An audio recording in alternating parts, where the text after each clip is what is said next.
말씀은 사도행전 19장입니다. 사도행전 19장 1절부터 7절까지입니다. 사도행전 19장 1절부터 7절까지입니다. 우리 같이 교독하겠습니다. 제가 먼저 읽겠습니다. 개역개정을 읽겠습니다. 아볼로가 고린도에 있을 때에 바울이 윗지방으로 다녀 예배소에 와서 어떤 제자들을 만나 이르되 너희가 믿을 때 성령을 받았느냐 이르되 듣지 못하느냐. 바울이 이르되 그러면 너희가 무슨 세례를 받았느냐 대답하되 요한의 세례니라. 바울이 이르되 요한의 세례를 베풀며 백성이 말하되 내 뒤에 오시는 이를 믿으라 하였으니 이는 곧 예수라 하거늘. 그들이 듣고 주 예수의 이름으로 세례를 받으니 바울이 그들에게 한 사람에 성령이 그들에게 임하심으로 강론도 하고 예언도 하니. 마지막 같이 읽겠습니다. 시작. 모두 12사람쯤 되니라. 바울이 이어져 있나요? 8절 아니고 7절까지 다시 한번 7절 마지막 읽겠습니다. 시작. 모두 12사람쯤 되니라. 아멘. 아멘. 할렐루야. 아멘. 하나님의 은혜와 성령의 감화가 이 시간 가득하게 원합니다. 아멘. 우리 옆분들에게 인사합시다. 하나님의 은혜가 충만하게 원합니다. 하나님의 은혜가 충만하게 원합니다. 할렐루야. 저만 탄 줄 알았더니 많이들 타셨네요. 제가 좀 탔나요? 한국에 와서 더 탄 것 같습니다. 오늘 사도행전 19장 하나님 말씀을 주셨습니다. 하나님이 좀 뭐랄까요, 강해로 마음을 주셔서 우리가 강해로 말씀을 볼 건데, 이 말씀을 통해서 주님의 뜻과 주님의 비전이 우리 마음에 좀 더 깊이 심겨지길 원합니다. 아멘. 아멘. 오늘 19장 말씀은 이제 바울이 예배소라는 지역으로 가서 복음을 증거하는 내용입니다. 예배소라는 곳으로 가서 복음을 증거하는 내용인데, 예배소로 가게 된 이유가 있대요. 자, 1절에 나와 있는데 우리 함께 읽어봅시다. 19장 1절 시작. 아볼로가 고린도에 있을 때에 바울이 윗지방으로 다녀 에베소에 와서 어떤 제자들을 만나. 아멘. 아멘. 바울이 예배소에 그냥 갔다 이렇게 나오지 않고 전제 조건이 붙더라고요. 어떤 전제 조건이 붙냐면 아볼로라는 사람이 등장합니다. 근데 이 아볼로라는 사람이 고린도에 있을 때에 바울이 예배소 지역을 간 거예요. 그러니까 바울이 왜 예배소 지역을 갔냐면 이 아볼로라는 사람 때문에 예배소 지역을 갔다라고 우리가 알 수 있습니다. 자, 근데 이 중요한 건 이 아볼로의 설교가 조금 달랐다라는 거예요. 자, 우리가 지명을 잘 모르시니까 고린도는 어디 땅이냐? 고린도는 유럽입니다. 고린도는 유럽이고 예배소는 어디냐? 예배소는 아시아입니다. 그쪽 라인이에요. 그래서 예배소는 고린도와 예배소가 좀 달라요, 위치가. 그래서 이제 바울이 이제 고린도에 있을 때 바울이 윗지방을 다녀요. 그러니까 이게 어떻게 설명해야 되냐면 지금 여기 나오는 아볼로가 이미 지나간 곳을 바울이 따라다니는 거예요. 이해하셨죠? 둘 다 예수님을 전해요. 둘 다 복음이 있어요. 근데 왜 굳이 바울이 아볼로가 갔던 도시를 또 가서 복음을 또 전할까?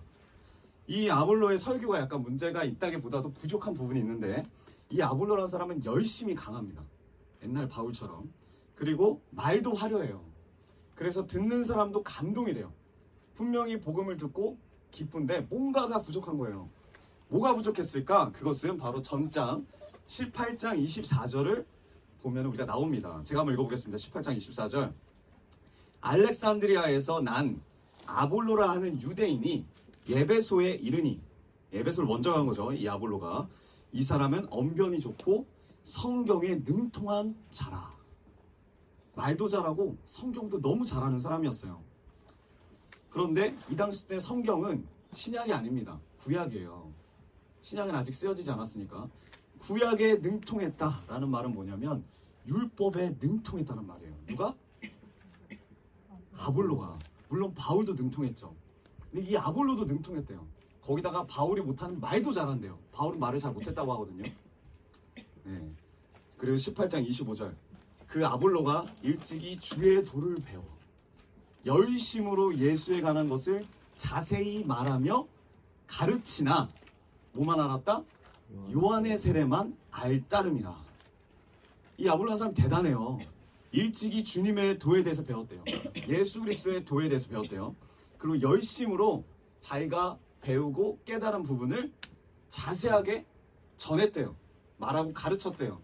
근데 중요한 게 뭐냐면 요한의 세례만 알았다는 거예요. 요한의 세례. 요한의 세례가 정말 중요하죠. 요한의 세례.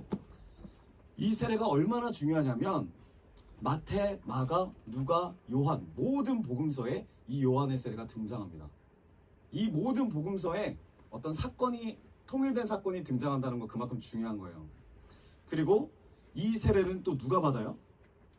예수님마저도 중요하게 생각하고 받아요.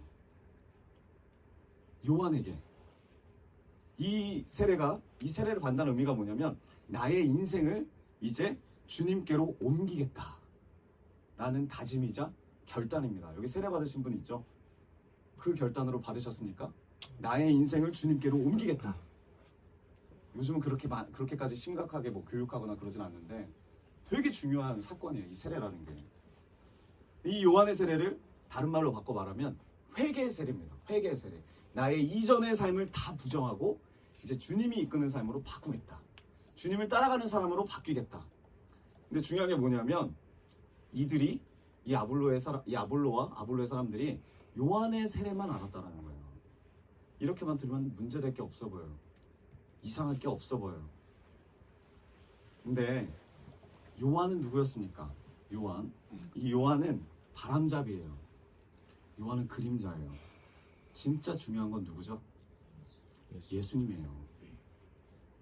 근데 요한은 예고편인데 본편은 예수님인데 이 사람들은 예고편만 본 거예요. 그 예고편이 다라고 생각하는 거예요. 그 예고편만 보고 열심히 설명하는 사람들 있죠? 예전에 우리 이런 적이 있습니다. 어떤 영화를 이렇게 설명하고 그 영화에 받은 은혜를 같이 나누고 있는데 예전에 이제 인규 형제가 그 영화를 본 것 같은 거예요. 네. 말을 너무 잘하는 거예요. 제가 말하는 것마다 마치 본 사람처럼 반응을 하는 거예요. 근데 제가 좀 더 영화를 깊이 있게 들어가면 그 부분을 모르는 거예요.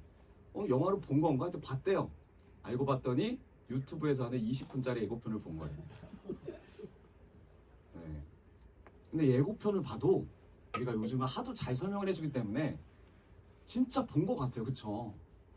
진짜 본 것 같아요. 그리고 그거를 봤다라고 생각하는 사람들이 있어요. 근데 그거 본 겁니까? 아니죠. 요한의 세례가 그렇다는 거예요. 요한의 세례가 내가 바뀐 것 같고 하나님의 자녀가 된 것 같고 이제 내 삶이 하나님이 원하시는 삶으로 나아가겠다. 그러한 그리스도인이 되겠다. 라고 여겨지지만 진짜 중요한 건 요한의 세례가 아니라 성령 세례인 거예요. 예수님이 주시겠다고 약속하신 그 세례. 그걸 받아야 되는 거예요. 그러니까 요한은 고백해요. 나는 그의 신발끈도 못 푼다. 그러니까 본편이 있다라는 거예요. 예고편 갖고는 안 된다 이거예요. 나는 물로를 세례를 주지만 그 예수님은 다시 오실 그 주님은 성령으로 세례를 줄 것이다. 그래서 분명히 말해요. 분명히 예수님을 믿어서 우리 삶에 나타나는 궁극적인 변화가 있다. 그러니까 너희들이 나에게 집중할 게 아니라 내 뒤에 오시는 분을 집중해야 한다. 요한이 이야기를 합니다. 근데 중요한 게 뭐냐면 성경에도 능통하고 그 요한의 세례에 대해서 연구하고 갈망하고 다 똑같은 사람들이에요. 교회 안에 있다는 거예요. 그런데 이 사람들은 요한이 진짜 주고자 하는 하나님이 진짜 주고자 하는 그 구원의 선물까지 나가지 못해요. 예고편만 보는 거예요. 요한의 세례, 즉 회개의 세례로만 그치는 경우가 많다라는 거예요. 예수님도 세례를 받았어요. 그럼 이들이 뭘 전할까요? 이 아볼로와 아볼로의 그 제자들이 무엇을 전할까요? 교회들을 돌아다니면서. 왜 바울은 굳이 아볼로가 지나다녔던 교회들을 찾아다니면서 뭐가 부족했길래 그걸 보완했을까요? 이 사람들도 예수님 전해요. 아볼로도. 근데 어느 정도로 전하냐면 예수님이 병 고치시고 예수님 율법을 가르치시고 예수님이 전도하신 것까지 이걸 알아요. 근데 뭘 몰라요? 예수님의 십자가 사역을 몰라요. 예수님이 왜 죽으시고 부활했는지를 몰라요. 그러니까 예수 그리스도의 구원의 완성을 몰라요. 딱 예수님을 어떻게 기억하냐면 이 땅에 랍비로 살아갔던 한 사람. 모범적인 한 시민으로 사셨던 그 예수님에 대해서만 기억하고 그것을 가르치는 거예요. 구약에 능통한 대로. 이 아볼로뿐만 아니라 아볼로와 같은 사람들이 유대 시대에도 많았고 지금 우리 교회 안에도 많아요. 십자가의 부활, 천국에 대한 확신 이런 거 상관없고 교회 그냥 열심히 다녀요. 예수님이 엄청나게 위대하시고 존경받는 인물이다. 자기는 아니라고 하지만 삶이 그래요. 근데 그게 잘못됐다라는 거예요. 부족하다라는 거예요. 그래서 바울이 아볼로가 그렇게 열심히 가르치고 열심히 사역했던 교회들을 다 따라다니면서 특히 이 에베소에서 지금 방문해서 또 복음을 전하려고 합니다. 이 아볼로 사람들이 생각할 때는 예수님이 십자가에 죽으셨다는 게 실패한 거예요. 그러니까 이걸 전할 수가 없어요. 전할 수가 없어요. 십자가 이야기를. 아니 우리가 믿었던 예수님이 십자가에서 죽었어? 십자가는 저주받은 사람들만 죽는 데인데 그래서 이 부분만 빼는 거예요. 그러나 예수님이 병 고치셨던 거, 오병이어의 기적, 제자들을 어떻게 사랑하셨고 이런 거는 전해요. 십자가 사건이 없어요. 교회인데 그리스도인인데 이게 여러분 요한 세례의 한계더라고요. 요한이 주는 세례의 한계예요. 아볼로가 그랬다라는 거예요. 여러분 예수님을 어떻게 알고 계십니까? 우린 예수님을 어떻게 알고 계세요? 예수님에 대해서 우리가 이야기할 때 예수님은 죽은 사람을 살리시고 병도 고쳐주셨고 물로 포도주를 만들고 그리고 바디메오의 눈을 뜨게 하시고 풍랑을 잠잠케 하시는 분이다. 아볼로 사람들 다 전했어요. 이렇게 많은 이야기를 합니다. 근데 문제는 뭐냐면 여기서 끝낸다는 거예요. 복음을 전할 때 여기서 끝낸다는 거예요. 그리고 우리가 뭘 기대해요? 나도 죽은 자를 살리는 사람 되고 싶다. 기적에만 집중을 하는 거예요. 기적에만. 여러분 여러분 그냥 좋은 본보기가 아니에요. 위인전의 어떤 위인이 아닙니다. 성인 분자의 모델이 아니에요. 근데 우리도 모르게 그렇게 여기고 살아간다는 거죠. 이 예수님이 어떤 분이세요? 나를 위해서 십자가에서 자기 몸을 버려서 죽으시고 그리고 우리 모두를 위해서 부활하시고 승천하시고 하나님 우편에 앉아 계신 하나님의 아들이십니다. 그리고 우리를 구원하신 메시아십니다. 아멘. 이게 우리 안에 심겨져 있냐는 거예요. 우리가 누군가에게 복음을 전할 때도 이 복음이 나가냐는 거예요. 우리가 이번에 복음 세션 전했죠. 모르겠어요. 이전에 선교팀들이 어떻게 복음을 전했는지 모르겠지만 대부분이 거의 구원물자 전하는 거에 끝내요. 이게 진짜 신앙인데 여기까지 안 가면 예수님이 그냥 위인전의 한 위인 정도로만 멈추게 되는 겁니다. 그래서 우리가 예수님을 알 때 바르게 알아야 돼요. 이 아볼로를 비롯한 많은 유대인들 예수님을 이렇게 이해하고 가르쳤다라는 거예요. 우리는 어떻게 이해하고 친구들에게 아니면 직장 동료들에게 가족들에게 예수님을 전합니까? 위인입니까? 착한 사람입니까? 예수님이? 아니에요. 메시아입니다. 메시아예요. 자, 오늘 본문을 그러면 다시 돌아와서 이 아볼로라는 사람이 과연 어떤 사람이었고 이 사람들이 사람들을 어떻게 가르쳤는지 우리가 보길 원하는데 1절 아까 읽었죠. 아볼로가 고린도에 있을 때 바울은 윗지방을 다녀서 에베소에 와서 어떤 제자들을 만났다.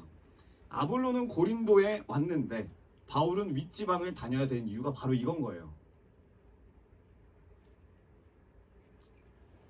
아볼로가 가르친 부분에 보완이 필요했다는 거예요. 부족했다는 거예요. 회개만으로는 안 된대요. 회개하는 것만으로는 안 되는데 우리가 자주 하잖아요. 죄를 짓고 오늘도 회개하고 내일도 회개하고 이따 집에 가서 또 잠자기 전에 또 회개하고 아침에 일어나서 또 회개하고 여러분 이렇게 회개 열심히 하고 사람이 착하고 그렇게 살면 이걸로만 만족하면 됩니까? 안 된다는 거예요. 우리가 회개한다고 회개만 가지고는 안 되더라고요. 회개한 다음에 뭐가 필요해요? 회개하는 거 중요합니다. 근데 회개한 다음에 뭐가 필요하냐면 방향이 필요해요. 이제 앞으로 어떻게 나가야 될 건지에 대한 방향이 필요해요. 나가는 목적이 필요해요. 그게 뭐라고요? 예수 그리스도의 십자가죠. 근데 주구장창 죄를 짓고 회개만 해요. 삶이 아볼로의 세례가 딱 그 정도예요. 회개만 하는 거예요. 근데 성령 세례를 받은 자는 내가 왜 회개를 해야 하는지 알아요. 나를 위해서가 아니라 예수님이 십자가를 지시고 이미 이 죄 가운데 승리하셨기 때문에 그걸 다시 붙잡고 가는 거예요. 그래서 바울이 그 십자가를 다시 전하려고 에베소로 간 겁니다. 근데 바울이 아볼로를 만나는 게 아니라 나중에 아볼로를 누가 만나죠? 브리스길라와 아굴라가 만나죠. 그리고 그 부분을 전달해주고 바울은 누굴 만나냐면 아볼로에게 가르침을 받은 사람들을 만나요. 이 에베소에서. 근데 그들이 누굽니까? 오늘 말씀의 1절에 누구예요? 어떤 제자. 어떤 제자래요. 여러분 이게 정말 중요합니다. 정말 중요합니다. 여러분 성경에서 제자들은 다 누구의 제자입니까? 예수님의 제자죠. 예수님의 제자입니다. 제가 그때 말씀드렸죠. 마테테스가 예수님께 마음을 뺏긴 자들이에요. 이 말씀의 마음을 뺏긴 자들이에요. 이게 제자거든요. 근데 모든 제자는 원어로 보면 앞에 정관사가 붙어요. 영어로 말하면 그가 붙어요. 정확하게 누구의 제자인지가 정확히 나와요. 그 제자, 그의 제자, 누구의 제자 나옵니다. 근데 여긴 누구 제자래요? 어떤 제자래요? 어떤 제자예요? 우리가 제자라 말하면 굳이 설명하지 않아도 전부 다 예수님의 제자라고 그냥 받아들여져요. 근데 이 말씀을 딱 보면 이게 누구 제자인지 몰라요.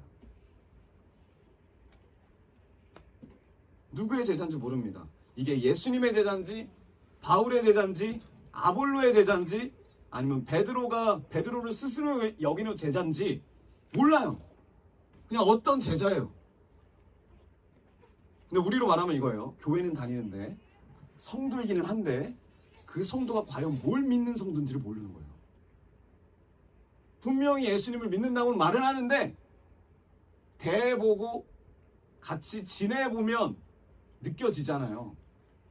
이 사람이 진짜 예수님의 제자인지, 이 사람이 진짜 글로벌 비전 교회의 비전을 갖고 있는 성도인지, 뭘 믿는 성도인지를 모르겠다는 거예요.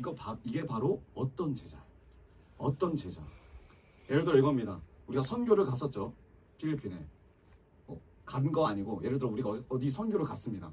그 선교를 갔는데 우리가 공동체 안에 속해 있기는 한데 따로 지내요. 따로 놀고. 복음 세션 우리가 다 준비해서 갔는데 우리가 준비한 복음 세션 전하는 게 아니고 따로 가서 사역을 해요. 따로 가서 혼자서 애들 모아놓고 찬양을 해요. 같이 오긴 같이 왔죠.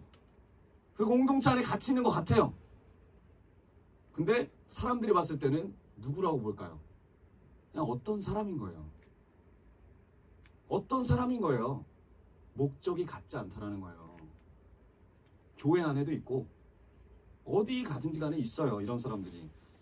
성경이 말하는 거예요. 제자긴 제자인데 예수님의 일을 하고 예수님을 전하고 열심을 다해서 그 아볼로에게 배웠던 것을 전하지만 하나님 봤을 때는 그냥 어떤 존재인 거예요. 따로 있는 거예요. 소속이 불분명한 거죠. 근데 분명히 우리가 예수님을 믿고 예수님 때문에 변화됐다면 예수님을 전하는 사람인 거예요. 이게 분명해야죠. 아멘. 내가 뭘 전하는지, 내가 여기 왜 왔는지, 내가 왜 예배를 드리는지. 근데 어떤 성도님들은 또 예수님을 믿는 게 아니라 뭘 믿어요? 브랜드를 믿는 사람이 있어요. 교회 네임. 나는 뭐 여의도 스모크를 다니는 사람이야. 아니면 나는 오늘리교를 다니는 사람이야. 자기가 예수님 믿는 사람이라고 소개하기보다는 내가 어디 교회를 다니고 어디에서 신앙생활을 했고 내가 성가대주의를 몇십 년을 하고 있고 내가 교육부에서 이렇게 헌신을 했고 내가 재정을 담당하고 있고 이게 자기의 정체성이에요. 이게 어떤 사람이에요. 어떤 성도. 또 어떤 분들은 이런 분들도 계십니다. 교단에 되게 집착하시는 분이 있어요. 교단에. 어떤 교파에서 나는 얼마나 오랫동안 믿음을 유지했고 당신 어느 교단 사람이냐? 그리고 눈초리를 되게 매섭게 쳐다보는 거죠. 이단 아니냐? 교파와 교단을 갖고 서로 판단하고 정죄하면서 그렇게 신앙생활 하시는 분들도 계세요. 목적이 달라요. 한 교회 안에 있는데. 네, 여러분 우리가 필리핀에서 보셨잖아요. 저는 그 필리핀 교회가 장로교인 줄 몰랐어요. 장로교라고 하더라고요. 네, 우리도 장로교의 뿌리를 갖고 있는데 저는 그때 예배를 같이 못 드렸지만 예배 순서가 좀 달랐나요? 비슷했나요? 네, 비슷했는데 뭐 몇 가지가 더 추가가 됐죠. 여러분 교파와 교단이 그렇게 중요하지 않습니다. 요즘 같은 시절에 시대에는 그렇게 중요하지 않아요. 우리가 필리핀에서 장로교를 경험해 봤던 것처럼 조금의 차이는 있겠지만 그게 신앙생활할 때 그렇게 불편하고 아니면 뭐 그런 것 때문에 내가 교회를 못 다니겠다, 뭐 내 믿음이 흔들린다 라고 말할 정도는 아니에요. 그런 게 아닙니다. 우리 예수님 안에 하나 있으니까. 근데 지금 이 어떤 제자는 누구의 제자인지를 모르겠대요. 바울이 봤을 때 이게 본문에서 말하는 어떤 제자예요? 분명히 제자 같기는 한데 그냥 사람이라고 하면 되잖아요. 근데 제자라는 말을 썼다는 거예요. 그만큼 열심히 있었다는 거예요. 분명히 제자 같기는 한데 저 사람이 누구의 가르침으로 이렇게 변화된 삶을 살려고 하는 제자인지를 모르겠대요. 이 아볼로의 제자들을 만나 이랬으면 차라리 조금 나아요. 아볼로란 제자도 아니고 그냥 어떤 제자예요. 아무튼 만났는데 이야기를 나눠보는데 함께 지내보는데 이 사람의 삶 가운데서 전혀 누구를 믿는지 정확한 향기가 나지 않고 삶의 내용이 드러나지 않더라는 거예요. 여러분 우리가 어떤 제자로 살면 안 됩니다. 어떤 제자로 살면 안 돼요. 분명하게 예수의 향기가 나가야 돼요. 말이나 행동이나 언행이나 눈빛이나. 여러분 우리가 교회를 오래 다녔습니다. 예수님 오래 믿으셨습니다. 그럼에도 불구하고 나에게서 정확하게 어떤 향기가 나지 않는다면, 정확하게 어떤 삶의 내용이 드러나지 않는다면 내가 왜 삶을 사는지, 내가 오늘 왜 교회를 가는지, 내가 왜 선교를 가는지, 내가 왜 헌금을 하는지 정확한 목적이 드러나지 않는다면 이게 문제가 있는 거예요. 어떤 사람입니다. 어떤 제자예요. 왜 이게 문제가 되느냐? 그 다음 절에 나와요. 19장 2절. 이르되 너희가 믿을 때에 성령을 받았느냐? 결국에는 이걸 물어보게 되는 거예요. 야, 너 진짜 제자 맞아? 너 성령 받은 거 맞아? 이런 질문을 받는 거예요. 왜? 한 성령을 받았으면 도저히 그런 행동, 그러한 언행, 그런 신앙생활을 할 수가 없기 때문에 이런 질문을 받는 거예요. 이것을 물어보게 되는 겁니다. 왜요? 그들이 어떤 제자들이기 때문에. 대체 뭘 믿는 거야? 아니 예수님 믿는다는데 뭘 믿고 뭘 위해 살아가는 거야? 아니 예수님 따라간다고 하지만 결과적으로 다 자기를 위해 살아요. 그럼 사람들이 봤을 때 어떤 제자예요? 궁금하니까 물어보는 거예요. 너희가 믿을 때 성령을 받았느냐? 너희가 그 성령의 감화를 받았느냐? 성령님이 너희 안에 계시면 이렇게 살 수가 없는데, 어떻게 이렇게 말할 수가 없는데 성령 받은 것이 맞냐? 바울이 물어보는 거예요. 그러니까 뭐라고 합니까? 19장 2절 후반에 이르되 아니라 우리는 성령이 계심도 듣지 못하였노라. 여러분 성령님이 누구시죠? 네, 성령이 누구예요? 우리 하나님이 삼위일체시잖아요. 성부 하나님, 성자 예수님, 성령님. 네. 이 성령님에 대해서 이야기를 못 들었다라는 의미는 어떤 의미냐면 이런 의미예요. 이 제자들 삶 속에, 이 어떤 제자들 삶 속에 하나님에 대한 온전한 이해가 없어요. 하나님에 대해서 알지를 못해요. 하나님 어떤 비전을 가지고 예수님을 이 땅에 보냈는지도 모르고, 하나님이 이 땅에 대해 어떤 뜻을 가지고 있는지도 모르고, 그냥 자기는 열심히 그냥 전하기만 할 뿐이에요. 하나님을 아는 것에 관심이 없어요. 열정은 있고 열심은 있어도 하나님이 누군지에 대한 마음이 없어요. 비전이 뭔지도 몰라요. 어느 정도는 알아요? 하나님이 천지를 창조하셨다까지 알아요. 그리고 율법을 주셨다는 것까지는 알아요. 그리고 예수님 율법을 잘 지키시고 율법을 잘 설명해 주셨다까지는 알아요. 그런데 이 예수님이 이 땅에 왜 오셨는지, 성령에 대해서는 몰라요. 이 말이 무슨 말이냐면 예수님을 내 삶의 주인으로 여기지 못했다라는 거예요. 성령을 모르니까. 성령을 모르니까. 여러분, 요한의 세례와 성령의 세례가 뭐가 다르냐? 뭐가 다르신 것 같습니까? 많이 이야기하지만 물로 주고 불로 주고? 아니에요. 요한의 세례가 뭐냐면, 요한의 세례는 내가 결단해서 받는 거예요. 내가 결단해서 받을 수 있어요. 군대에서 뭐 보셨겠지만 한 번에 세례 받을 때 200명씩 받아요. 뭐 500명씩 받고. 왜 받아요? 햄버거 세트 주니까. 그걸 들어요. 야, 이번 주에 갔는데 세례 받으면은 햄버거 세트를 줬대. 그러면 내 마음이 어때요? 난 믿지도 않는데 나도 가서 결단하고 받겠다. 왜? 햄버거 세트 먹으려고. 요한의 세례가 딱 그래요. 내가 받는 거예요. 내가 결단해서. 근데 물론 이것도 필요하죠. 내 응답이에요. 근데 성령의 세례는 뭐가 다르냐? 하나님께서 내 안에 임재하시고 내주하셔서 내 평생의 삶을 이끌어 가시는 하나님의 주권이 함께 하시는 세례예요. 주님이 주시는 거예요. 요한의 세례는 자기가 나갔을지 몰라도 이거를 받으라는 거예요. 지금 이게 달라요. 요한의 세례만 하면 어떻게 사냐면 이렇게 살아요. 내가 예수님 믿는 거지. 내가 글로벌 비전 교회에 나오는 거지. 그러니까 내가 선택해서 나왔으니까 내가 교회에 온 거예요. 내가 중요한 거예요. 내가 주인이 되는 거예요. 근데 성령의 세례는 뭐가 다르냐면 내가 믿은 게 아니에요. 성령님이 내 안에 오셔서 나를 감화시키시고 나를 믿게 하신 거예요. 이게 달라요. 그러니까 내 맘대로 살 수가 없죠. 성령이 주인 되어서 성령이 이끌려 가시는 삶을 사신다면. 그러니까 여러분들이 선교할 때 얼마나 더워요. 정말 더웠거든요. 온도계를 가져갔었어야 되는데 한번 체크를 해봤어야 되는데 제 체감상 진짜 거의 40도였어요. 40도. 너무 습하고 첫째 날에 전부 다 더위 먹고 쓰러질 정도로 지용군이 버텼다라는 게 정말 하나님 은혜입니다. 나중에 이제 쓰러져 있더라고요. 바닥에. 네, 많이 더웠죠? 근데 둘째 날은 어때요? 조금 적응이 됐죠? 네, 그 더운 것도. 그러니까 내 마음대로 할 수가 없어요. 왜요? 사명을 가지고 갔으니까. 내 안에 계신 주님이 마음을 주셨기 때문에 나 때문이다.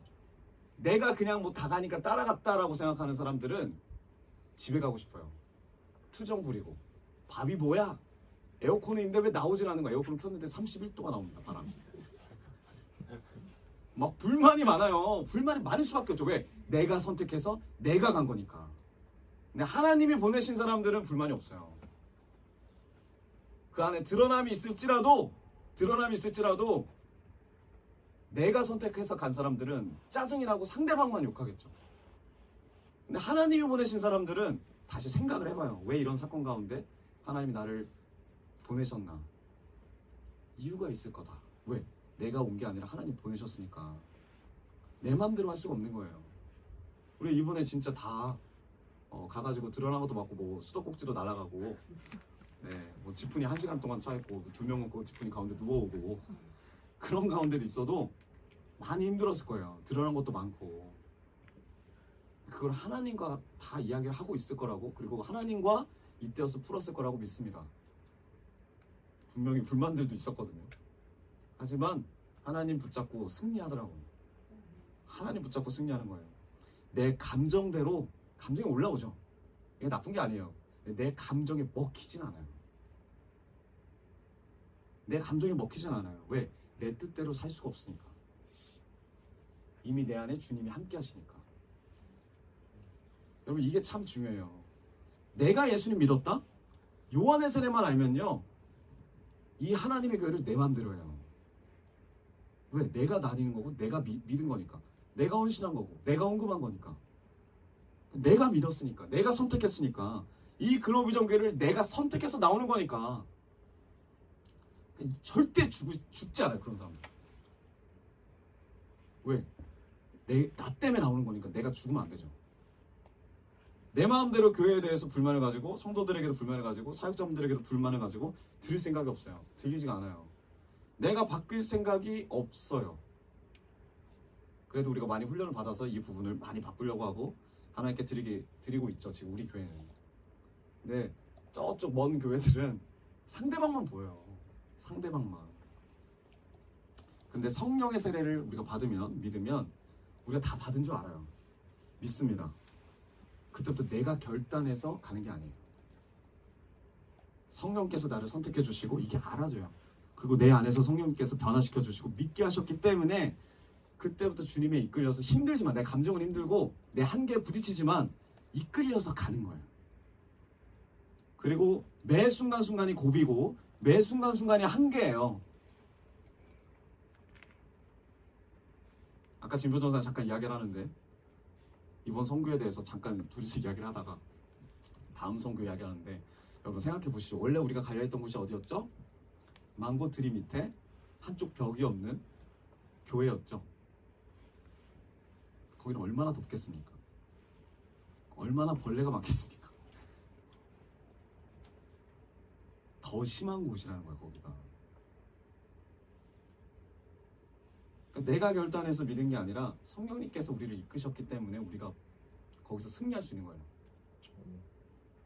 그러니까 내 마음대로 할 수 없고 내 감정에 먹혀서 살 수가 없어요. 누가 잘했다, 누가 잘못했다 이거보다도 왜 주님 이 시간 나에게 이러한 사건을 주십니까? 우리가 훈련받은 게 이거잖아요. 왜? 우리 안에 성령님이 계시니까 물어봐야지. 성령님께 묻고 그 성령님께 듣고, 그래서 내가 무엇을 바꾸고 그들을 위해서 무엇을 중보해야 되는지, 나의 삶이 말씀과 기도의 삶이 될 수밖에 없는 거죠. 그러니까 저도 엄청 힘들었습니다. 이번에 가가지고 뭐 저에 비하면 여러분들이 훨씬 많이 힘들었죠. 네. 제가 설교를 준비하는데 밤을 샜어요. 필리핀에서 우리가 계속 못 잤잖아요. 1시간 반, 2시간 자고 그 다음에도 그렇고 밤을 새서 이렇게 설교를 준비하고 막 그런 가운데 막 있었는데, 그러니까 그날 마지막에 우리가 SM으로 갔습니다. SM을.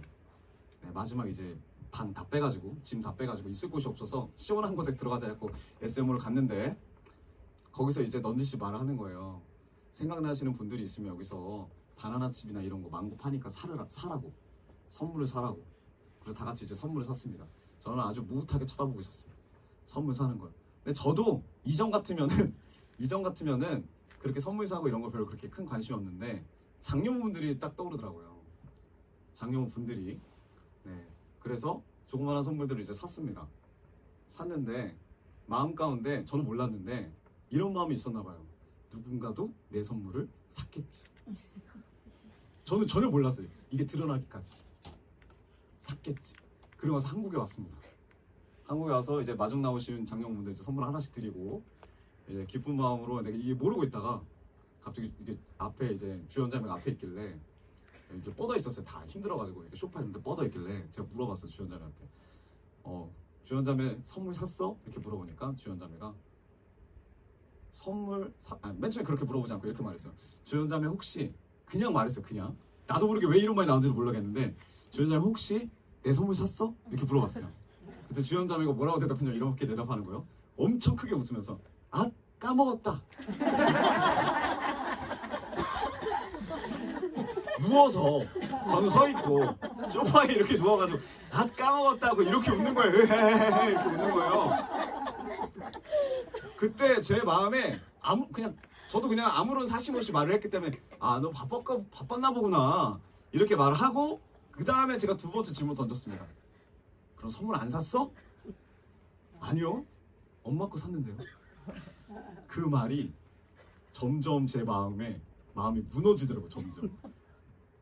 아, 나는 까먹어서 안 사고, 담당 사역자는 까먹어서 안 사고, 네, 엄마 거는 사는구나. 이게 서운함이 확 오더라고요. 저는 이게 몰랐거든요. 서운함이 확 오더라고요. 근데 그때 감정이 올라오잖아요. 누구나 다. 여러분 안 서운하겠습니까? 저 서운했어요. 감정이 딱 올라왔을 때 제가 그때 기도했어요. 아, 하나님, 이때 이게 틈이 오는군요. 서운하지만 내가 사람에게 기대하지 않겠습니다. 왜? 기대를 했으니까. 기대하지 말았어야 했는데. 기대를 했으니까. 근데 진짜 놀랍게 그렇게 기도하고 몇 분 안 돼가지고 전혀 기대하지 않았던 현주자매가 그거 망고 초콜릿 하나를 딱 주더라고요. 그러니까 한 팩 있잖아요. 한 팩을 딱 주면서 전사님 드세요라고 하더라고요. 그래서 제가 그랬어요. 이거 내 거 맞니? 이렇게 웃으면서 엄청 웃으면서 이런 말 하는 거예요. 아니 마치 그 한 팩이 딱 불쌍해서 주는 것 같은 느낌이었기 때문에. 근데 전우사님 들으려고 샀습니다 이렇게 말하더라고요. 한 팩을. 그래서 제가 마음으로 딱 받았어요. 그러더니 주변에서 또 이제 과자를 또 주고, 그리고 또 누가 또 치약을 또 주고, 나중에 이제 승현자매가 또 대박이었습니다. 나중에 오더니 뭐 이렇게 무슨 이상한 소스 같은 게 있어요. 이게 뭐 딸기잼 소스 같은 거, 뭐 나초 소스래요. 그거를 저한테 이렇게 들고 오는 거예요. 전사님 이라고. 제가 혹시 이것도 나의 주는 선물인가 생각했는데 뭐라고 물어보냐면 이렇게 물어보더라고요. 전사님 이거 전사님 거예요? 질문을 하는 거예요. 저한테 선물이 아니라 전사님 거예요? 하고 질문하길래 제가 나 그런 거 산 적 없는데. 그래요? 그럼 전사님 가지세요. 네. 그래서 제가 그랬죠. 이건 누가 봐도 이거는 쓰레기를 나에게 버리는 거야. 그게 아니라 사긴 샀는데 맛있다고 해서 사긴 샀는데 정사님 생각나서 드린다 이렇게 이야기를 하더라고요. 제가 뭔가를 바라고 이런 얘기를 하는 게 아니에요. 그러니까 저도 감정이 올라올 만한 그런 사건이 있었고 힘듦이 있었다 라는 걸 이야기해 드리는 거예요. 근데 그때 어떻게 했다고요? 그때 하나님을 다시 붙잡아야죠. 네. 하나님께 다 드려야죠. 왜? 하나님 때문에 거길 간 거지. 제가 망고 사러 간 건 아니지 않습니까? 선물 받으러 간 건 아니지 않습니까? 근데 저조차도 뭐가 있다고요? 선물을 사면서 받을 생각을 하고 있다는 거죠. 받을 생각을 하고 있다는 거죠.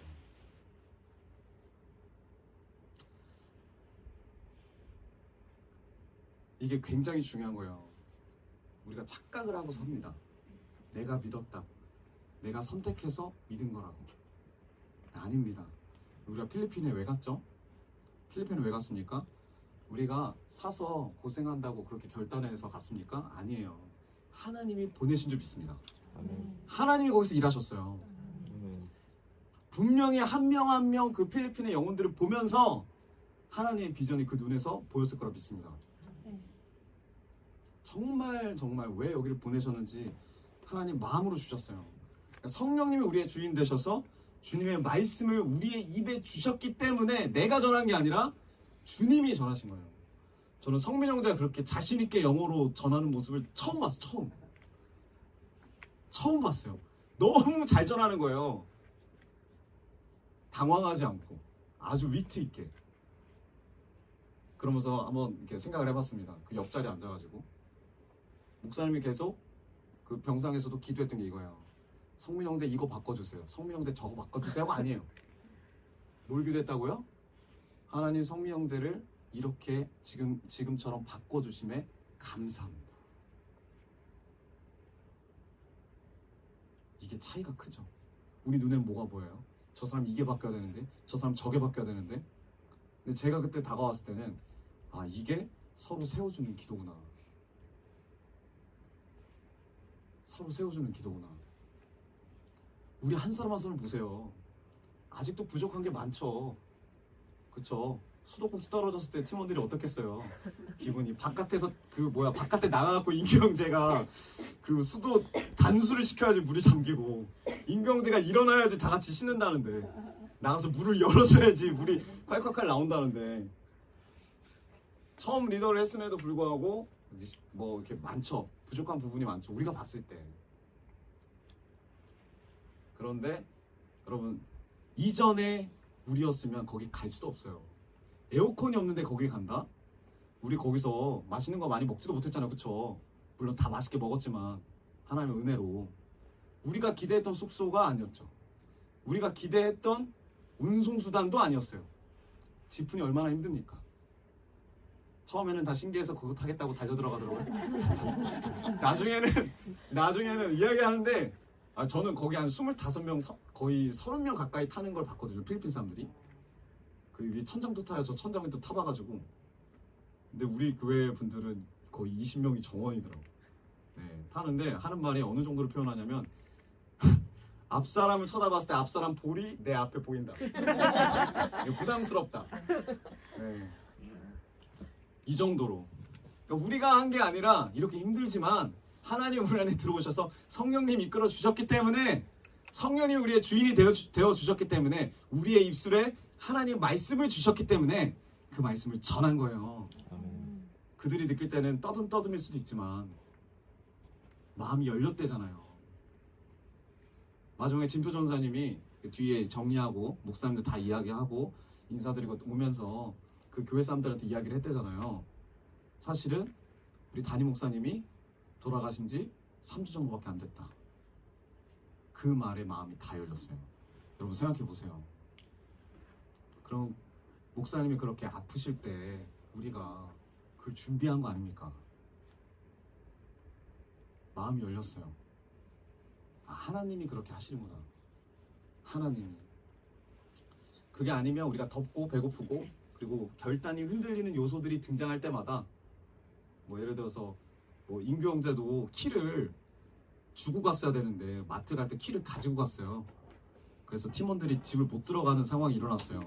그 저한테도 막 전화가 오고, 네, 인규 형제 옆에 있냐, 우리가 키가 없다. 네, 인규 형제가 직접적으로 전화를 못 받았지만 인규 형제 걱정을 하고 있더라고요. 나중에 집에 들어갈 때 팀원들이 내가 키를 갖고 와서 너무나 힘이 들어서 나한테 좀 이렇게 안 좋은 감정이 있지 않을까. 뭐 그런 것도 몰랐는데 인규 형제가 그 음료수를 같이 이렇게 너무 더우니까 거기서 이제 고생한다고 이제 마트에 있는 사람들 그냥 캔 음료, 사이다 같은 거 하나씩 사줬어요. 운전자들까지. 근데 그걸 먹고 인규 형제가 쓰레기를 차에다 두고 가더라고요. 원래 이렇게 예의 없는 사람이 아닌데 차에다 두고 가기를 왜 쓰레기를 차에다 두고 가니? 그러니까 인규 형제 하는 말이 제가 가뜩이나 키도 제가 가져와서 사람들이 이렇게 고생했는데 밖에 나가갖고 음료수까지 이렇게 처마시고 갔다고 생각해요. 저를 어떻게 보겠습니까, 전우사님? 그러니까 약간 그 말투가 이거죠. 전우사님 저를 좀 생각을 해주셔야죠. 저도 생각이 있습니다. 쓰레기를 차에다 버리고 가는 거예요. 그래서 아, 인규야, 너의 깊은 뜻을 내가 몰랐다. 왜냐면 저도 키를 가져왔기 때문이죠. 팀원들 같이 키를 갖고 왔고 남 일이 아니었어요. 인규 형제가 하는 말이. 네, 아무튼 네, 그렇다라는 거죠. 우리가 거기서 근데 또 놀랍게 그 고장난 그 뭐죠? 수도꼭지도 바로 하나님이 고쳐주시고 집 문을 못 들어갈 뻔했는데 위에서 또 주인이 내려와서 마스터키로 문을 열어주시고. 그래서 인규 형제에 대한 악감정이 다 없었다고 하더라고요. 나중에 인규 형제는 되게 걱정하고 들어갔는데 왜냐면 저쪽에서 걸어 나오는데 짐들을 이제 걸어 나왔어요. 우리가 마켓 갔다 와서 짐이 많았거든요. 물도 많고 뭐도 많고. 근데 제가 느낄 때는 어떤 느낌이냐면 저쪽에서 이제 사람 하나 잡으려고 걸어오는 것 같은 느낌인 거예요. 그 어둠을. 그래서 막 그냥 걸어오는 게 아니고 제가 느낄 때는 옆으로 이렇게 걸어오는 듯한 느낌이 드는 거예요. 네. 참 하나님이 그렇게 하시더라고요. 어쨌든 본문으로 돌아와서 성령님이 계신 거 못 들었대요. 이 사람들이. 그래서 3절에 그렇게 이야기를 하고 바울이 이르되 그러면 너희가 무슨 세례를 받았느냐. 그러니까 세례를 받긴 받았는데 세례를 받았으니까 제자가 됐겠죠. 근데 대답하되 뭐라 그래요? 요한의 세례니라. 요한의 세례니라. 아, 내가 하나님 좀 믿어봐야 되겠다. 내가 예수님 좀 믿어봐야 되겠다. 내가 좀 바르게 살아봐야 되겠다. 내 다짐과 내 결단까지만 있는 거예요. 내 다짐과 내 결단까지만 있는 거예요. 근데 중요한 게 뭐냐면 이런 마음은 언제 바뀔지 몰라요. 이런 제자들은 언제 배신할지 몰라요. 근데 하나님께 온전히 마음을 드리지는 않았다는 거예요. 왜? 아직 마음의 주인이 누구다? 나니까. 그럼 이 마음을 어떻게 됩니까? 그래서 4절이 나와요. 바울이 이르되 요한이 회개 세례를 베풀며 백성에게 말하되 내 뒤에 오시는 이를 믿으라 하였으니 이는 곧 예수라 하거늘. 바울이 이런 얘기를 하죠. 요한이 말하는 그 회개 세례를 베푼 것은 맞지만 그걸로 끝날 게 아니다. 너희들이 여기에 멈춰있는 신앙생활이면 안 돼. 너희들이 결단해서 주님 따라가는 것 정도면 안 돼. 뭐 어떻게 해야 된대요? 요한이 분명히 말했잖아. 내 뒤에 오시는 그분을 믿어라. 그분이 곧 예수님이다. 요한의 세례에 만족하지 말고 요한을 믿지 말고 예수님을 믿어라. 그러니까 나의 세계는 결과적으로 예수님으로 완성된다는 거예요. 근데 요한의 세례 받은 사람들은 자기가 이끌어가고 자기가 하려고 그래요. 자기 열심으로. 그러니까 회개하라라는 이 세례가 끝이 아니라 회개하라 그 다음에 무엇이 온다라는 거예요. 근데 우리는 주구장창 죄만 회개하면서 살아요. 그러니까 그것 때문에 쓰러지고 그것 때문에 낙심해요. 아, 내가 이렇게 열심히 하는데 또 쓰러지네. 또 쓰러지네. 나는 변할 수가 없네. 좌절합니다. 회개하라 다음에 다음 단계가 뭐냐? 그게 뭐냐면 천국이 가까이 왔대요. 천국이 왔대요. 천국을 가야 된대요. 회개에만 머물 게 아니라 천국을 봐라. 천국이신 예수님을 알고 천국이신 예수님을 믿고 그 예수님과 사는 게 중요한데 그 천국이신 예수님 빼놓고 회개하라만 남아있으면 그 믿음은 얼마나 삭막합니까? 신앙생활은 얼마나 삭막해요. 맨날 정죄한다 생각해보세요. 척박하고 얼마나 우리를 힘들게 해요. 매일 회개해라. 매일 가슴만 치고 매일 눈물만 흘리고 매일 내 삶을 원망하고 부정만 해요. 예수님으로 채움받는 게 없어요. 얼마나 힘들겠습니까? 얼마나 괴롭겠어요. 그 마음속에 공의만 있고 사랑이 없어요. 예수님의 사랑이 없어요. 예수님, 하나님을 두려워하는 마음만 있고 하나님 앞에서 삶을 살 때 즐거워하는 마음 누리는 게 전혀 없어요. 신앙생활이. 그 마음이 계속 딱딱해지고 삭막해지고 그리고 그러니까 자기가 힘드니까 남을 해코지하는 거죠. 내 인생을 갉아먹는 인생이 될 수밖에 없는 거죠. 그렇기 때문에 뭐라 그래요? 지금 바울이 예수를 믿어라. 요한이 말했잖아. 이게 끝이 아니라고.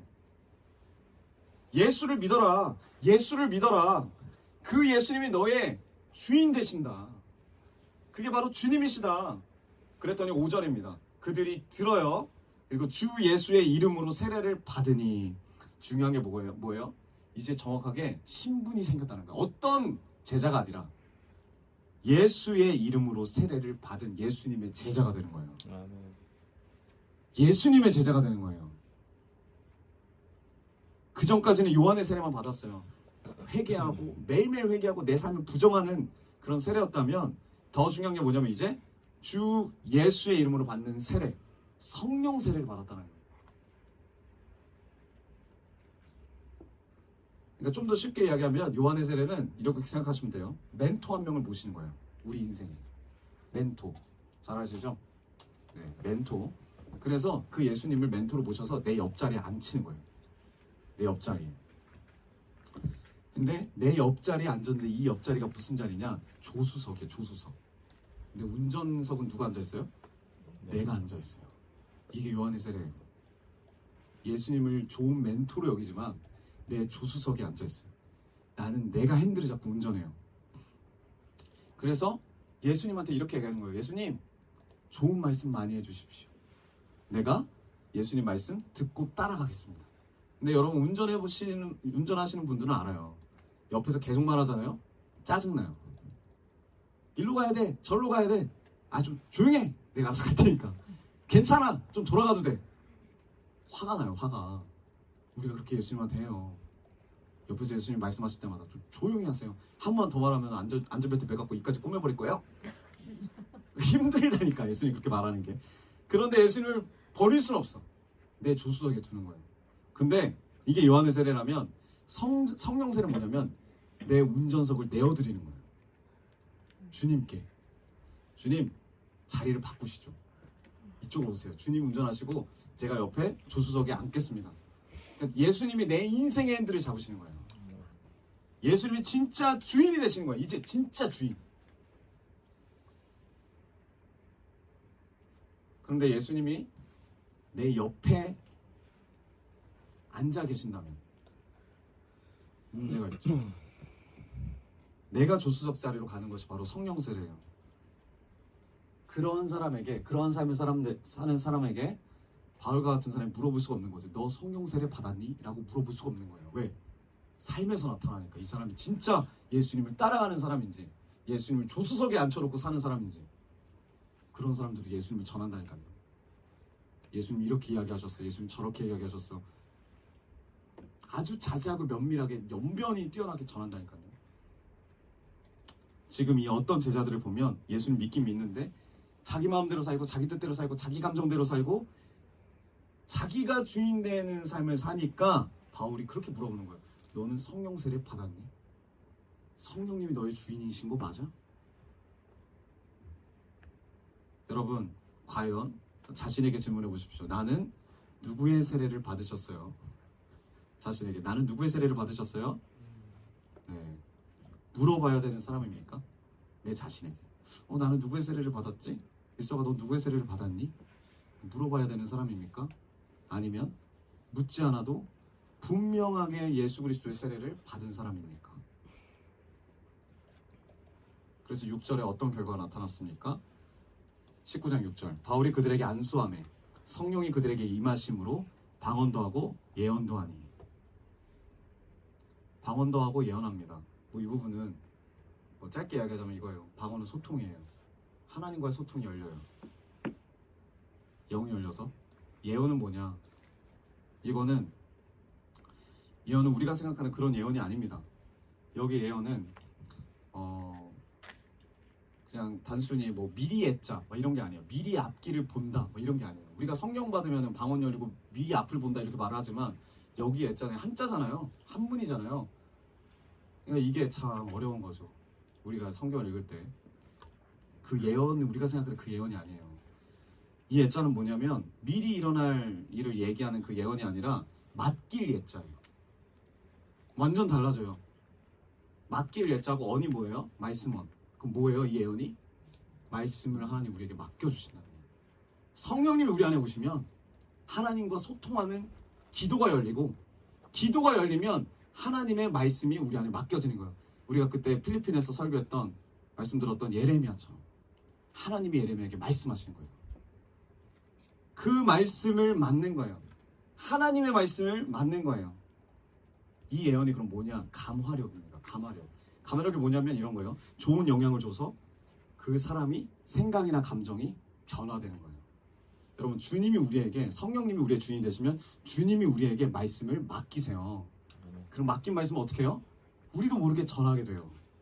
그럼 그 전함을 통해서 이 성령이 흘러가는 거예요. 그럼 어떻게 된대요? 그 사람들이 변화됩니다. 그 말씀을 통해서 하나님이 주신 이 말씀이 먼저 내 심령의 소통이 돼야 돼요. 하나님과 나의 소통이 될 때 하나님이 주시는 말씀이 있다는 그게 예언인 거예요. 여러분 우리가 필리핀 가서 한 게 예언이에요. 이 예언을 여러분 받으신 거예요.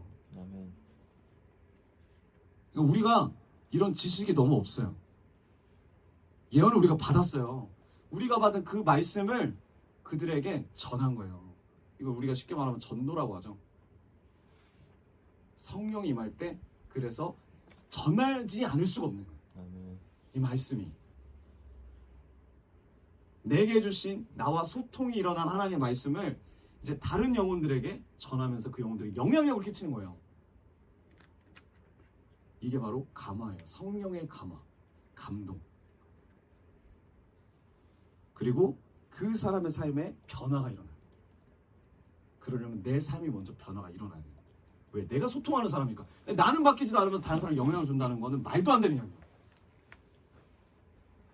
그거 갖고 정지하는 것도 말도 안 되는 거지만 일단 내가 받은 말씀을 하나님과 소통한 부분을 그 사람에게 전하는 것도 하나님이 하시니까 하나님이 어떻게 전하시겠어요? 하나님의 뜻대로 때로는 사랑으로 전하겠지만 때로는 강하게도 하시겠죠. 제가 이번에 좀 깜짝 놀랐던 게 우리가 달란트 잔치를 했는데 제가 VVIP 맞나요? MVP구나. 미안합니다. MVP 상품을 맡았어요. 제가 이게 너무 고민이 되는 거예요. 왜냐면 제가 보니까 애들이 전부 다 한 1700달란트 열심히 모았어요. 1700, 1960 이 정도 모았어요. 그래서 진표 전사랑 막 이야기를 하다가 우리 기도를 해보고 결정하자. 그래서 2500을 불렀습니다. 그 달란트 절대 자기들이 받은 달란트로 살 수가 없죠. 그래서 앞에 사람들이 물어보는 거예요. How much? 2,500 말하자마자 엄청 실망하는 눈빛이 그윽하면서 그러니까 이거 디스카운트 막 깎아달라는 거죠. 근데 마음을 강하게 먹었습니다. 하나님의 나라는 깎아주는 게 아니다. 네. 그래서 한 팀이 가고 두 팀이 가고 결국 이 MVP 상품을 아무도 못 사는 거예요. 네, 아무도 못 사는 거예요. 제일 이제 상처라기보다도 상심이 큰 게 우리 지용군. 네, 지용군. 이 달란트 시장만 바라보고 왔는데 지용군의 달란트는 1000이 살짝 넘나. 네, 밖에 나가서 활동 좀 하라니까 나와요. 그래서 안에 있었어요. 충분히 살 거라고 생각을 했나 보죠. 왜냐, 이제 아무튼 그렇게 했는데 그래서 이제 이 MVP 상품이 좀 남았어요. 근데 이제 진표 전사하고 저하고 이제 기도를 해봤는데 마음에 여기 섬기셨던 선생님들 있잖아요. 그 주방에서 얼마나 덥습니까? 그 더운데 거기서 불 떼고 거의 뭐 150분, 200인분 밥을 하셨어요. 네, 죽도 하시고, 네, 그 뜨거운 데서 죽을 먹더라고요.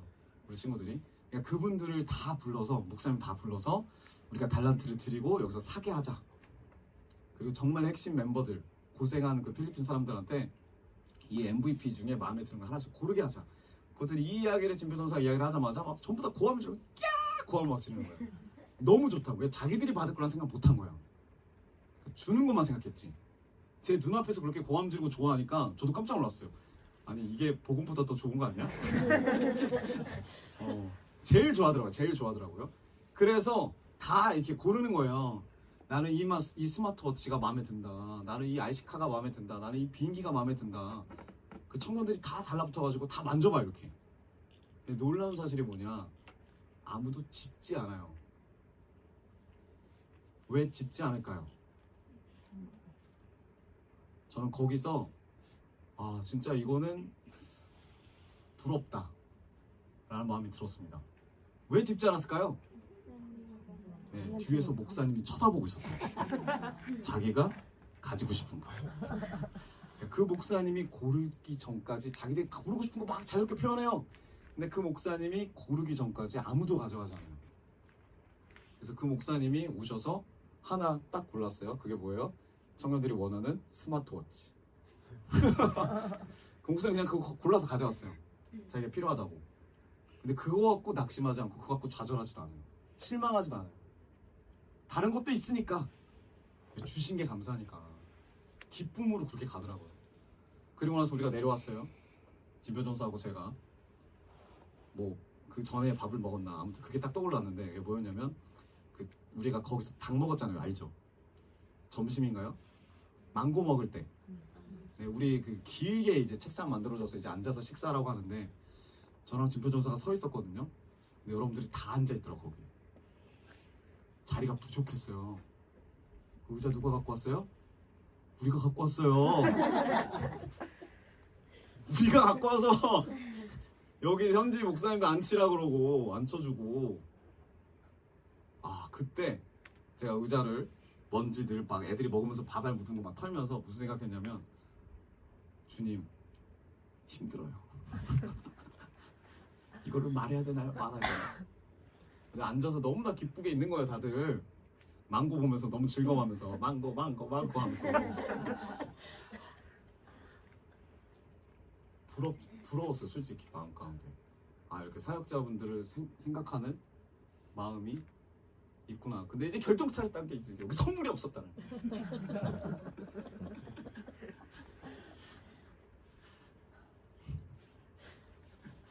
아 여러분 근데 중요한 거는 말한다고 안 되더라고요. 그쵸?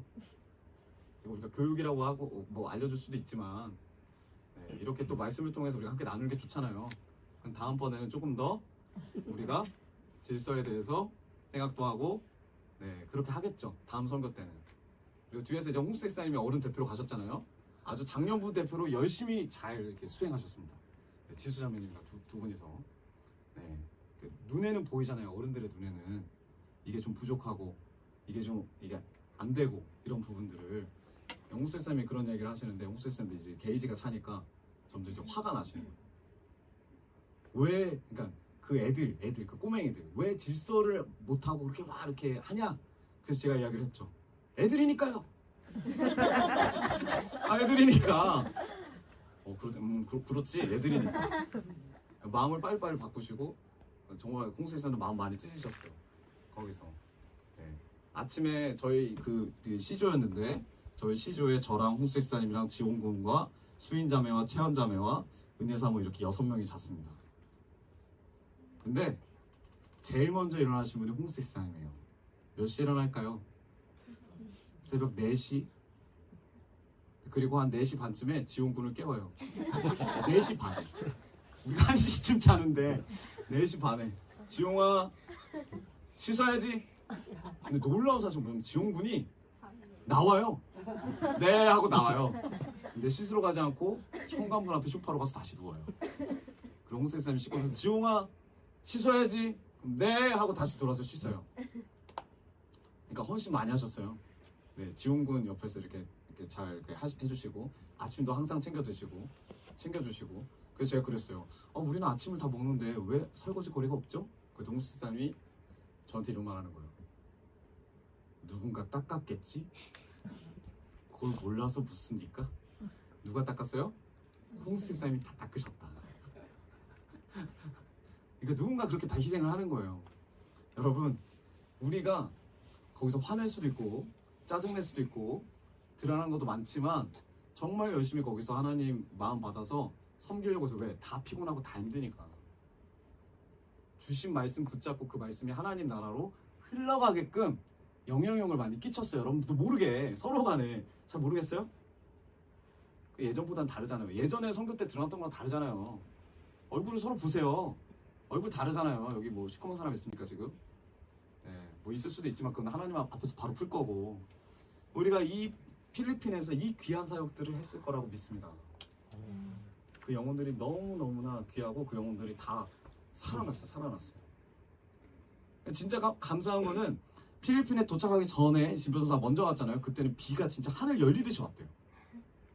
근데 우리가 마지막 제가 기도하고 이제 교회에 이제 나오라고 그 이야기 할 때 이제 그때부터 비가 오기 시작했는데 교회가 아니죠. 그 학교 바깥에는 비가 이미 많이 쏟아지고 학교 안에는 비가 안 오는 거예요. 이해가 되세요? 그러니까 진짜 마무리가 될 때까지 비가 안 왔다는 거예요. 그리고 나서 다 끝나고 기도하니까 하늘이 열리고 네, 하나님의 축복의 비가 쏟아지더라고요. 다 믿음이 좋아요. 우산도 안 가져가고. 진짜 근데 우산 쓸 일이 없었거든요. 그때까지는. 네. 아무튼 우리가 다 이렇게 성령의 임재 가운데 성령의 임재는 하나님이 그렇게 역사하시고 있습니다. 그리고 결론이 이거예요. 이 말씀의 결론이 19장 7절 모두 12사람쯤 되니라. 누가?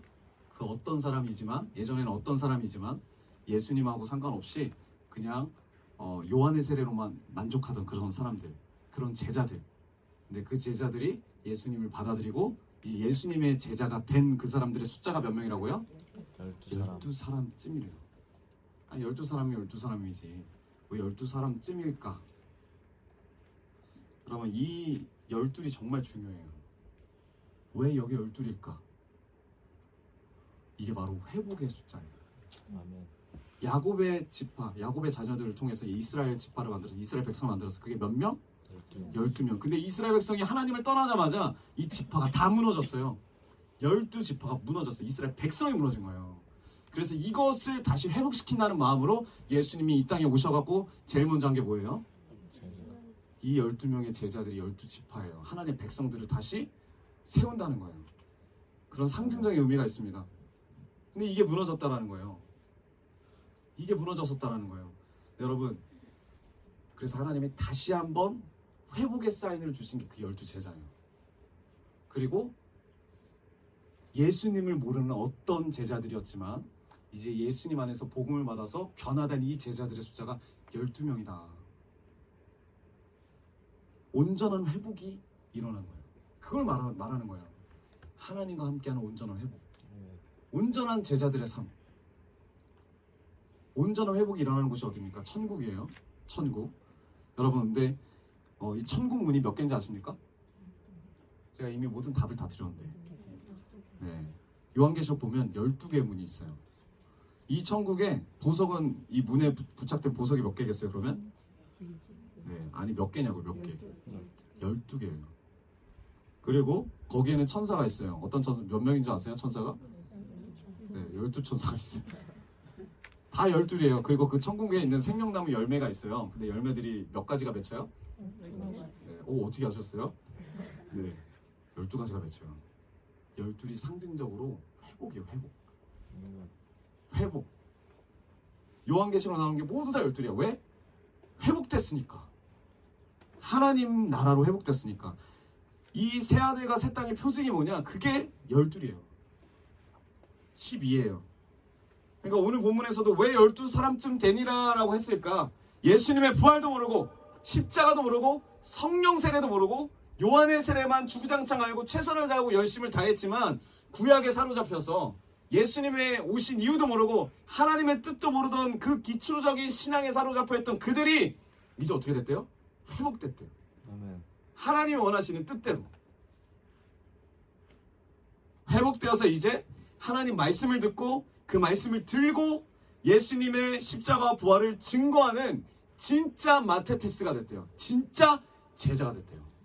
예수님께 사로잡힌 제자들이 됐대요. 그걸 오늘 이 사도행전이 말하고 있어요. 여러분 제자십니까? 어떤 제자십니까? 아니면 예수님의 제자십니까? 글로벌 비전교회 성도십니까? 그러면 어떠한 비전을 가지고 계십니까? 하나님이 교회에 주신 비전 붙잡고 있습니까? 우리가 항상 우리 마음을 이 말씀 가운데 기도 가운데 돌아봐야 될 줄 믿습니다. 아멘. 하나님 우리 너무나 사랑하세요. 그래서 우리를 찾아주셨어요. 우리가 그 필리핀에 있는 그 아이들일 수도 있어요. 여러분들이 봤던 그 필리핀 사람들은 그나마 제 눈에는 괜찮은 사람이에요. 제가 필리핀에 갔었을 때 만났던 애들은 다 팬티밖에 안 입고 다녔어요. 이빨이 다 빠지고 7살, 8살밖에 안 맞았는데 안 됐는데 확실히 다르잖아요. 교회에서 예수를 믿는 애들과 예수를 믿지 않는 애들의 삶이 달랐어요. 이번에 가서 보니까 달라요.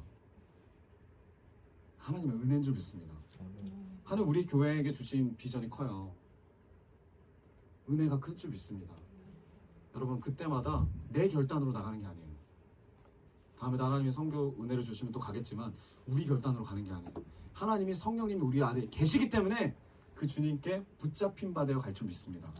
우리가 더 주님의 비전에 연합이 됐으면 좋겠어요. 아멘. 더 주님이 주시고자 하는 거 모두 다 받고 서로 끌어내리는 게 아니라 서로 세워주는 그런 주님의 자녀들, 그런 교회가 되기 원합니다. 아멘. 우리 이 시간 주님 앞에 찬양하며 나아가기 원합니다.